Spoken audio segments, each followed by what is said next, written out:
This channel does not promote any violent, harmful, or illegal activities. All content provided by this channel is meant for educational purpose only. ওয়েব কুপার সভাকে কেন্দ্র করে উত্তাল হয়েছে যাদবপুর বিশ্ববিদ্যালয়। এই ঘটনার রেশ এখনো কাটেনি। তবে আবার এই যাদবপুর বিশ্ববিদ্যালয় এবার দেওয়াল লিখন নিয়ে সংবাদের শিরোনামে উঠেছে। কি দেওয়াল লিখন? আমরা জানি যে যাদবপুর বিশ্ববিদ্যালয়ে কোনো ঘটনা হলেই সে ঘটনার জেরে একাধিক পোস্টার বা দেওয়াল লিখন হয় এই যাদবপুর বিশ্ববিদ্যালয়ে। তবে এবার যে দেওয়াল লিখন তা হচ্ছে আজাদ কাশ্মীর ও ফ্রি প্যালেস্টাইন। এই নিয়ে একেবারে বিতর্কের সৃষ্টি হয়েছে। এই নিয়ে কি বলছেন আন্দোলনকারী ছাত্রছাত্রী সহ তৃণমূলপন্থী ছাত্রছাত্রীরা, তাদের মতামত আপনাদের সকলের সামনে শোনাবো।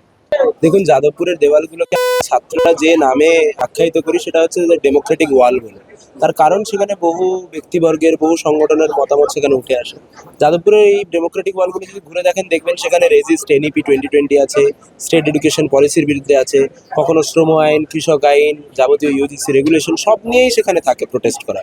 এবার সেখানে ফ্রি প্যালেস্তাইনের মতো বিষয় যদি থাকে, অন্যান্য বিষয় যদি থাকে, সে ডেমোক্রেটিক ওয়ালগুলোতে এই ধরনের মতামত থাকবেই। এবার সমস্যা হচ্ছে, যেটা আজকে খুবই ভাবাচ্ছে, যে একটা বিশ্ববিদ্যালয়ের মধ্যে ছাত্রছাত্রীরা দেওয়ালে কিছু বক্তব্য রেখেছেন, তাদের অভিমত প্রকাশ করেছেন, কিন্তু সেটা যে তারা প্রকাশ করেছেন এটাকে ডিল করারও ডেমোক্রেটিক পথ হয়। এবং সেই ডিল করার ডেমোক্রেটিক পথ হচ্ছে, কিছু প্রশ্নের সুরাহা তো আমাদের দেশের কেন্দ্রীয় স্তর পর্যন্ত আদৌ সমাধান হয়নি। আমরা ছাত্ররাও আজও কৃষি আইন নিয়েও মর্মস্পর্শীভাবে রয়েছে যে এটা একটা আঘাত নামিয়ে আনছে, সেটারও সমাধান হচ্ছে না। আমাদের দেখুন, বিশ্ববিদ্যালয় কলেজগুলো প্রাইভেটাইজ হয়ে যাচ্ছে, তারও সমাধান হচ্ছে না। তাই ডেমোক্রেটিক ওয়ালের দাবিগুলো থেকে যাচ্ছে, তার আদতে নিরসন যেমন হচ্ছে না, উল্টো এই যে ডেমোক্রেটিক স্পেসের ইউটিলাইজেশনটা, তার এগেনস্টে বারবার কথা উঠছে বিভিন্ন জায়গা থেকে, ন্যারেটিভ। এটা অত্যন্ত নিন্দনীয়, এটা হওয়া উচিত নয়। বরং এগুলোকে রাইট পলিটিক্যাল ওয়েতে, ডেমোক্রেটিক ওয়েতে অ্যাড্রেস করা উচিত। প্রথম কথা হচ্ছে, এই আজাদ কাশ্মীর ইত্যাদি বলে বিজেপি তৃণমূল যাদবপুর বিশ্ববিদ্যালয়ের আসল ইস্যুকে ঘুরিয়ে দিতে পারবে না। প্রথম কথা, বিশ্ববিদ্যালয়ের একজন ফার্স্ট ইয়ারের ছাত্র ব্রাত্য বসুর গাড়ির তলায় চাপা পড়েছে, তার চোখ আহত হয়েছে। আমাদের পরিষ্কার বক্তব্য, ওমপ্রকাশ মিশ্রের হাতে একজন ছাত্রী নিগৃহীত হয়েছে। আজকে যখন আমরা শান্তিপূর্ণভাবে বিক্ষোভ দেখাচ্ছিলাম, কথা বলছিলাম, সেই সময় ওমপ্রকাশ মিশ্র ছাত্রীদেরকে মারিয়ে ভেতরে চলে গেছে। আবার তারা বেরোবার সময় আজকে আমরা দেখতে পেলাম যে পুলিশ যাদবপুর বিশ্ববিদ্যালয়ের মধ্যে প্রবেশ করেছে। ফলে বিশ্ববিদ্যালয়ের ভেতরে পুলিশের প্রবেশাধিকার কোনোভাবে অনুমোদিত নয়। পুলিশ যেভাবে আমাদের বিশ্ববিদ্যালয়ের ভেতরে প্রবেশ করেছে সেটা আইন বিরুদ্ধ, তা কোনোভাবে অনুমোদন করা যায় না।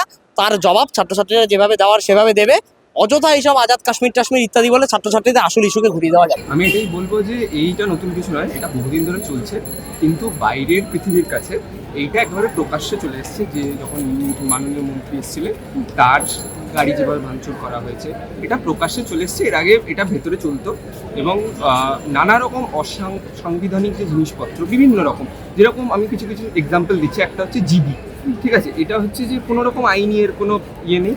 এটা হচ্ছে সেখানে যাকে খুশি যা খুশি অ্যালিগেশন দেওয়া যায়, এরকম যেখানে যা খুশি এরকম ইয়ে করা যায়, পোস্টার লেখা, দেওয়াল লেখা, যা খুশি, মানে সেটা যতই অসাংবিধানিক হোক, অ্যান্টি স্টেট হোক, মানে যাই হোক, সেটা করা যায়। সেইটা ভীষণভাবে প্রকাশ্যে চলে এসছে।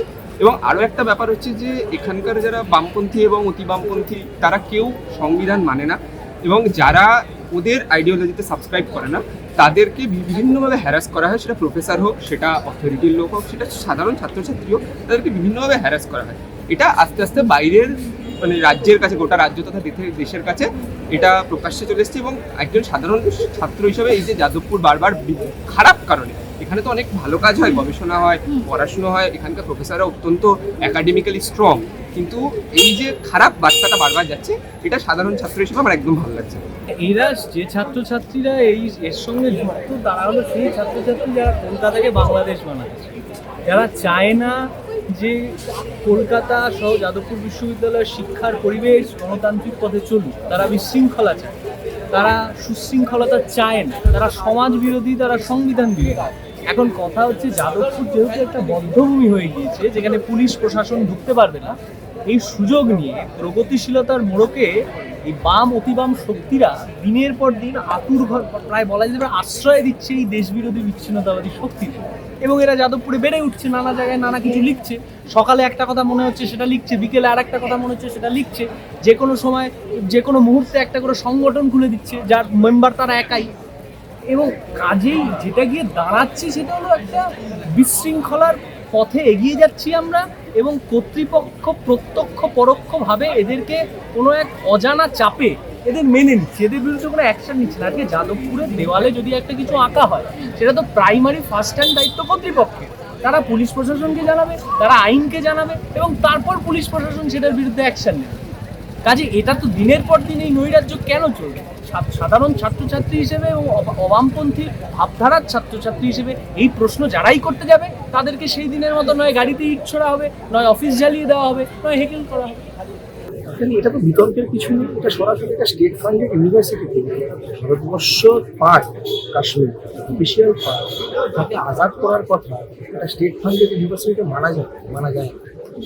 প্রথম কথা, ইউনিভার্সিটি অথরিটি বহুদিন ধরে আমরা বলে থাকা সত্ত্বেও এই ধরনের প্রতিবাম যারা আলট্রালেট, যারা সংবিধানে বিশ্বাস করে না, তারা ওপেন ফেসবুকে লেখে ভারত রাষ্ট্রের পতন হয়ে মমতা ব্যানার্জিকে শহীদ করার কথা তারা বলে, ঠিক আছে, এবং প্রাক্তন মুখ্যমন্ত্রীকে কুকুর বলেও দাবি করে। আমি সেটা দেখেছিলাম। এই ধরনের সংগঠনগুলি যারা সারা ভারতবর্ষে তথা পশ্চিমবঙ্গে তাদের সভামান্য করে, সেই সব সংগঠন এখানে এসএফআই এর মাধ্যমে রান করে এই ধরনের রাজ্য বিরোধী এবং রাষ্ট্রবিরোধী কার্যকলাপ করেছে। এই দায়িত্ব অথরিটি নিতে। আমরা বহুদিন ধরে একই জিনিস দাবি করছি, ইউনিভার্সিটিতে পর্যাপ্ত সিকিউরিটি নেই, সিসিটিভি নেই। আমাদের বিভিন্ন রকম দাবি দাবা সাধারণ ছাত্র বা আমাদের তৃণমূল ছাত্র পরিষদ থেকে আমরা বিভিন্ন রকমভাবে মারামারি করার পরে 5টা কিছু সিসিটিভি লেগেছে, কিন্তু এত বড় উন্মুক্ত চত্বরে 5টা সিসিটিভি দিয়ে তো কিছু হয় না। এই ভিতরে কিছু হলে তার দায়িত্ব নেই, কেউ তো বুঝতেই পারবো না কি করেছে চলবে। এটাই আমাদের প্রশ্ন। এই ধরনের যে বাস্তব শুরু করছে, এটা ওই হয়েছে যে নৈরাজ্যবাদ সৃষ্টি করার চেষ্টা চলেছে।